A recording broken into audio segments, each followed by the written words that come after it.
Hi everyone, this is CMA Afzal Alungal here. Before starting the video, please hit the like button. And if you're new to my channel, please subscribe the channel for more CMA related updates. ഇപ്പോൾ പല സ്റ്റുഡൻസും message അയച്ചിട്ടും അതേപോലെ ഗ്രൂപ്പുകളിലും നമ്മുടെ personally കാണുമ്പോഴൊക്കെ ചോദിക്കുന്ന അവരുടെ അടുത്ത് സംസാരിക്കുമ്പോൾ കിട്ടുന്ന ഒരറിവാണ് sir dummy articleship, dummy training എന്നതിനെ കുറിച്ചാണ് അവർ ചോദിക്കാറുള്ളത്. അപ്പോൾ സ്റ്റുഡൻസിന് ഇതിനെക്കുറിച്ച് വ്യക്തമായിട്ടുള്ള ഒരു ധാരണ ഇല്ല എന്നാണ് നമുക്ക് മനസ്സിലാവുന്നത്. കാരണം അവർ ചോദിക്കുക, സർ നമ്മൾ ട്രെയിനിങ്ങിന് പോകേണ്ടതുണ്ടോ, കാര്യമായിട്ട് അത് ചെയ്യേണ്ടതുണ്ടോ, ഇപ്പോൾ ഇൻ്റർ കഴിഞ്ഞ് 15 മാസത്തെ ട്രെയിനിങ് വേണമല്ലോ ഫൈനൽ എഴുതാൻ, അപ്പോൾ അതൊരു ട്രെയിനിങ് ചെയ്തു എന്ന് വരുത്തി തീർക്കുന്ന രീതിയിൽ ചെയ്താൽ മതിയോ, കാര്യമായിട്ട് അത് ചെയ്യേണ്ടതുണ്ടോ എന്നുള്ള രീതിയിലൊക്കെയാണ് അവർ ചോദിക്കാറുള്ളത്. അപ്പോൾ എനിക്ക് നിങ്ങളോട് പറയാനുള്ളത്, നമ്മളൊരു പ്രൊഫഷണൽ ക്വാളിഫിക്കേഷനാണ് പഠിക്കുന്നത്.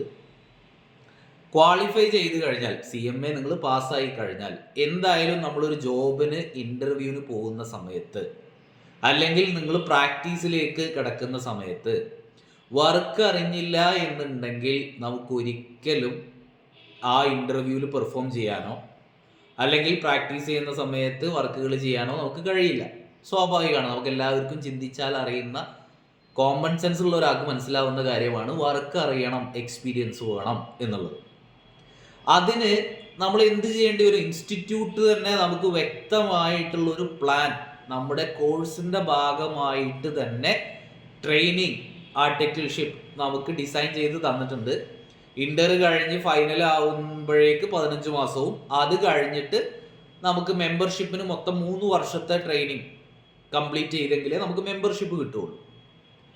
മെമ്പർഷിപ്പ് കിട്ടിയെങ്കിലേ നമുക്ക് നമ്മുടെ പേരിൻ്റെ കൂടെ ആ പറഞ്ഞൊരു പ്രസ്റ്റീജിയസ് ആയിട്ടുള്ള ആ പ്രൊഫഷൻ്റെ CMA എന്ന് പറഞ്ഞ കാര്യം നമുക്ക് ചേർക്കാൻ പറ്റുള്ളൂ. ഇപ്പം ഇൻസ്റ്റിറ്റ്യൂട്ട് ഇത് ചെയ്ത് തന്നിട്ടുണ്ട്.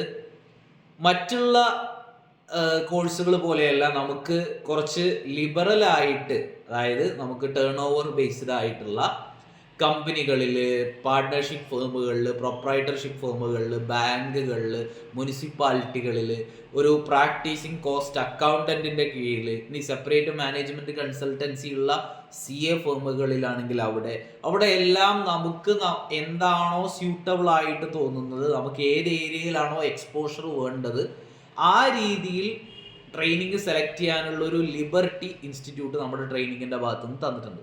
അപ്പോൾ പല സ്റ്റുഡൻസും ഇതിൻ്റെ ഒരു സീരിയസ്നെസ് മനസ്സിലാക്കുന്നില്ല എന്നതാണ് അവരുടെ ചോദ്യങ്ങളിൽ നിന്ന് എനിക്ക് മനസ്സിലായത്.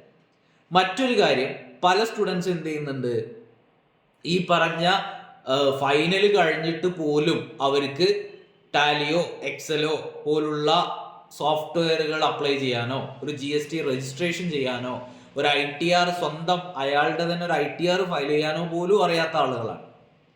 അപ്പോൾ അത്തരത്തിലുള്ള പ്രശ്നങ്ങൾ നിങ്ങൾക്ക് ഉണ്ടാവരുത് എന്നാണെങ്കിൽ ദയവ് ചെയ്ത് നിങ്ങൾ ലൈഫിൽ നിങ്ങൾക്ക് ക്വാളിഫൈ ചെയ്തതിന് ശേഷവും ഈ പ്രൊഫഷനിൽ വിജയിക്കണം എന്നുണ്ടെങ്കിൽ സീരിയസ് ആയിട്ട് ആർട്ടിക്കിൾഷിപ്പിനെ കാണുക. അതെവിടെയാണോ നിങ്ങൾക്ക് ബെസ്റ്റ് ആയിട്ട് തോന്നുന്നത് അവിടെ അത് സീരിയസ് ആയിട്ട് തന്നെ ചെയ്യണം. ആ രീതിയിൽ തന്നെ അത് മുന്നോട്ട് പോകണം. ഓക്കെ, ഇതാണ് എനിക്ക് നിങ്ങളോട് അവരുടെ ക്വസ്റ്റ്യൻസ് കേട്ടപ്പോൾ നിങ്ങളോട് പറയണം, സ്റ്റുഡൻസിനോട് ഷെയർ ചെയ്യണം എന്ന് തോന്നിയ കാര്യമാണ്.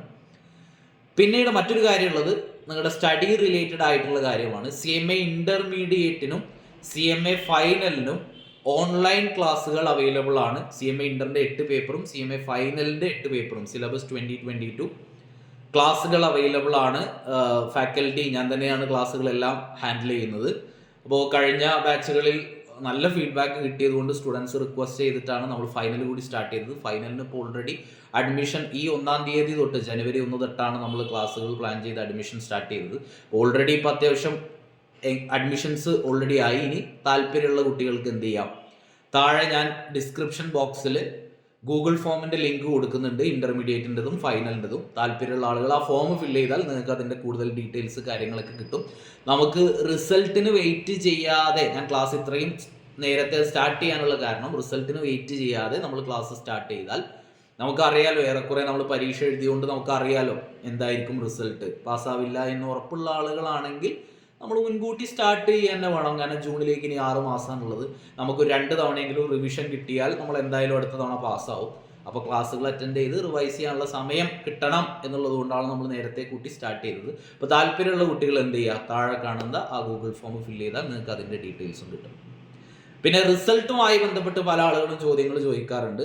CMA റിസൾട്ട് ഫെബ്രുവരി 21, 22 ആ ഒരു റേഞ്ചിനാണ് സാധാരണ ഓഫ്ലൈൻ എക്സാമുകൾക്ക് വരാറുള്ളത്. ഇത്തവണയും ആ രീതിയിൽ നിങ്ങൾ എക്സ്പെക്ട് ചെയ്താൽ മതി. കൂടുതലായിട്ട് അതിനെന്ത് ചെയ്യണ്ട, റിസൾട്ട് ടൈം ഡേറ്റ് എന്ന് പറഞ്ഞ് ബേജാറാവേണ്ട ആവശ്യമില്ല. ഫെബ്രുവരി ആ ഒരു 20 കഴിഞ്ഞിട്ടുള്ള ഡേറ്റുകളിലേക്ക് നോക്കിയാൽ മതിയാവും. ഓക്കെ. പിന്നെ രജിസ്ട്രേഷൻ ചെയ്യാത്ത ആളുകൾ ഇന്റർ രജിസ്റ്റർ ചെയ്യേണ്ടവരും ഫൈനൽ രജിസ്റ്റർ ചെയ്യേണ്ടവരും ജനുവരി 31 ലാസ്റ്റ് ഡേറ്റ്. ആ ഒരു കാര്യം കൂടി ഓർത്ത് വെക്കുക. Thank you.